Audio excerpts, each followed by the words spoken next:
6,191st meeting of the Security Council is called to order.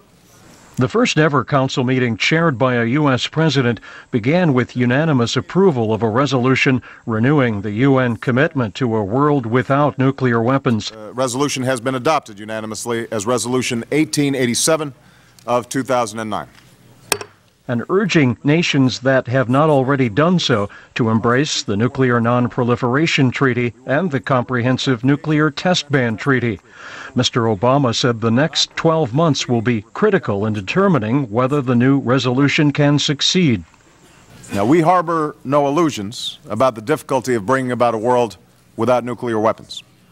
We know there are plenty of cynics and that there will be setbacks to prove their point.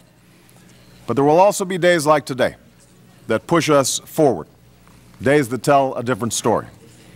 It is the story of a world that understands that no difference or division is worth destroying all that we have built and all that we love.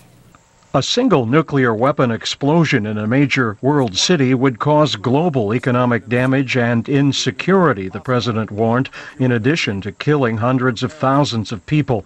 He called for a global effort to lock down all vulnerable nuclear materials within 4 years.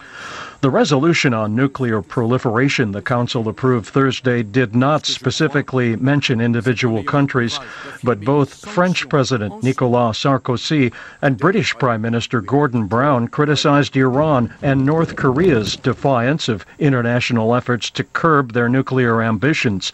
In light of Iran's violation of 5 Security Council resolutions, Mr. Sarkozy said no one can seriously believe Tehran's assertions that its nuclear program is peaceful. Prime Minister Brown said the world community can no longer look the other way as North Korea and Iran continue dangerous nuclear activities.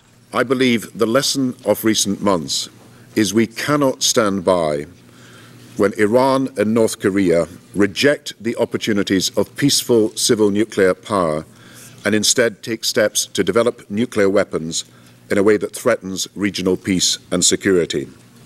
Today, I believe we have to draw a line in the sand. Iran must not allow its actions to prevent the international community from moving forward to a more peaceful era.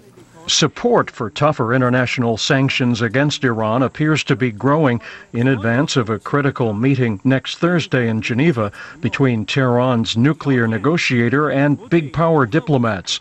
Russian President Dmitry Medvedev, whose government has resisted punitive action against Iran, told Mr. Obama this week that while he thinks sanctions are rarely productive, they are in some cases inevitable.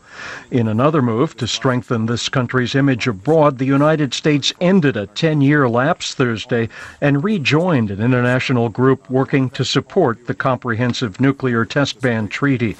And with that, this meeting is adjourned. David Gollust, VOA News, the United Nations.